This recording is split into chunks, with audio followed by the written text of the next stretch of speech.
The gunman accused of injuring 18 people has turned himself in. The police reaction and the charges he'll face are coming up. Jefferson County Commissioners want an investigation of misuse of money for indigent care. And we had some pretty hefty rain showers across the Birmingham metro area today. We'll have more coming up in weather.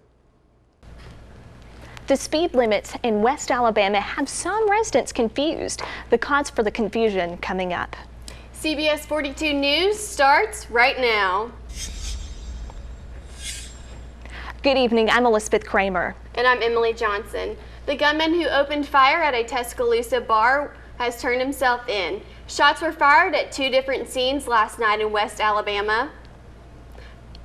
The largest occurred at the Copper Top Bar just after midnight. Now investigators in Northport and Tuscaloosa are searching for the motive. Video surveillance shows Nathan Wilkins approaching the bar carrying a military-style weapon. It is not pictured here, but police tell us once he approached the building, the gunman appeared to be looking for someone inside. Moments later, he fired into the bar and continued shooting as people fled. Police described the scene as bloody and chaotic. The reason we believe that it was not a random act of violence is because when he first walked up, there were people out there on the sidewalk, and he stood for several minutes watching and observing before ever firing a single shot. 17 people were injured and 1 remains in critical care at DCH Hospital. Wilkins turned himself in nearly 12 hours later at a FedEx over 50 miles away. His total bond is over $2 million, and the 44-year-old faces multiple charges, including 18 accounts of attempted murder. One of the attempted murder charges is in connection with the shooting at a Northport home 30 minutes earlier. We'll have more on that tonight at 10. A late morning standoff lands one Fairfield man in jail. It began after he fired a weapon at a neighbor's home. Police say the man was holding his wife hostage. She called 911 and Fairfield police responded with the help from the county SWAT team. After a short time, the suspect gave himself up to authorities. From past experience with the person that was in the residence, we know that he does suffer from some type of mental issues, and at times he does tend to stop taking his medication, which is what we believe happened in this instance. I don't have a script. Police are not releasing the man's name. The suspect is currently being held in a hospital. No charges have been filed at this time. After losing her son in a hit-and-run accident Saturday night, a Birmingham mother is victimized again. A car struck her 4-year-old boy while escaping gunfire. Investigators are still looking for the driver. Police say Tanisha Glenn's home was burglarized Sunday night. She was spending the night with relatives. A man is sentenced to life in prison after pleading guilty to an attack on a Trussville officer. Luther Glenn received the sentence earlier today. He was facing attempted murder and robbery charges. They stemmed from a May 2011 incident where the lead authorities on a 36-hour manhunt through Trussville. An arrest has been made in the rape of a 60-year-old woman. The incident occurred last week in Tuscaloosa. John White was arrested Saturday. He's accused of covering the woman's head with a bag and then raping her. She was walking to a friend's home at the time of the attack. Police say the victim recognized White as he approached her. They were acquaintances. White remains in the Tuscaloosa County Jail on a $60,000 bond. He was also charged with possession of a controlled substance. Your home could be making you sick. Lead, mold, radon, and asbestos can lead to serious health issues. The World Health Organization and the Environmental Protection Agency have a name for it. It's called sick building syndrome. Eyes, nose, and throat can be irritated. You can suffer rashes, stuffiness, dry cough, and fatigue. Those feeling sick but doctors don't know why may want their homes checked. Issues could range from toxic mold to carbon monoxide.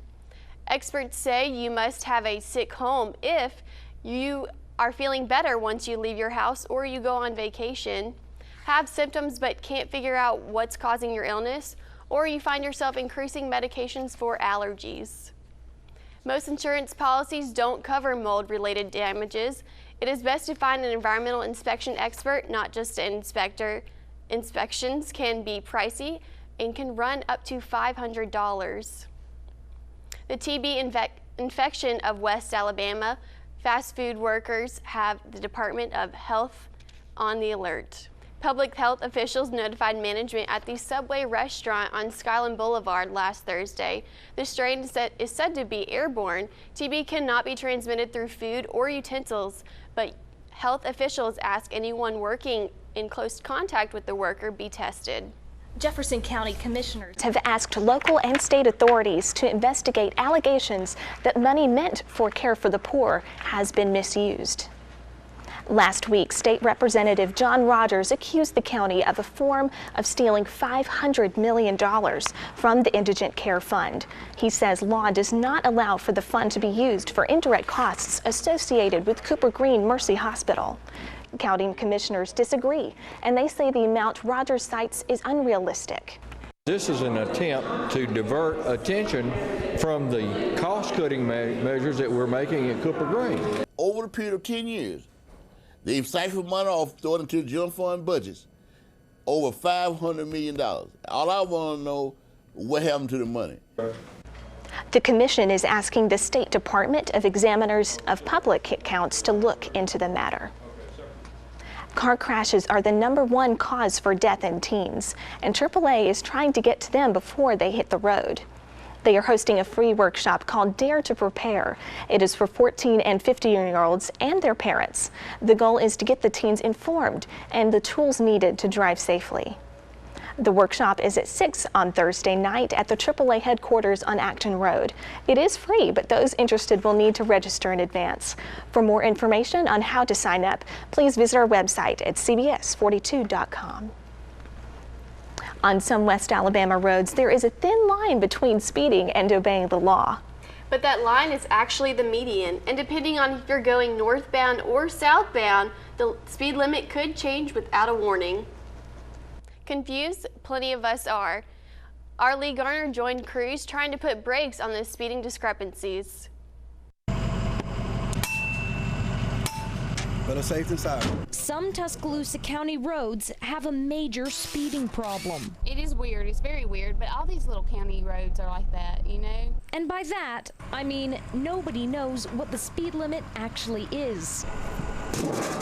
I don't know how the conflicting speed limits got posted. So before these signs get fixed, say I'm driving down this road here, I could go maybe 20 miles per hour. But with just a step over this yellow line, I'm looking at 40. Confusing, right? But the confusion won't last much longer. Road crews are out working to change the limits on at least 4 roads so they match. It's something residents hope will cut down on confusion. Yeah, I pray that it does. I mean, people, when they get on these back roads, they just fly and they don't think about, you know, small children, and, you know, I think it'll help a lot. But in order to determine the real need for speed on these roads, engineers have to go for a drive, and they invited me along. It gives you an idea of what the safe speed is. Generally, as a rule of thumb, that little black ball stays in the black area on the ball bank indicator, then the speed at which you're driving is a safe, reasonable speed for the road. Engineers also take the road's surroundings into consideration, but as for this one, 30 miles per hour is more its speed. For Wake Up Alabama, Lee Garner, CBS 42 News. Although county engineers say they've identified 4 roads to work on, they say it's likely they'll find more. Coming up, a special guest joins us to talk about college life at UAB. And there has been a lot of rain across the state. Let's pass it to Wes to see if it's helped any of Alabama's drought.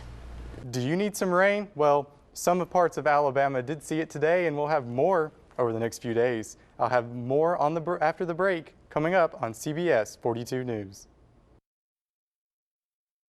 Coming up, a special guest joins us to talk about college life at UAB. There has been a lot of rain across the state, but has it helped Alabama's drought? And yes, there has been a lot of rain. We'll show you where the rainfall fell and if you're going to see any more rain over the next few days. I'll have more of that after the break. You're watching the news on CBS 42.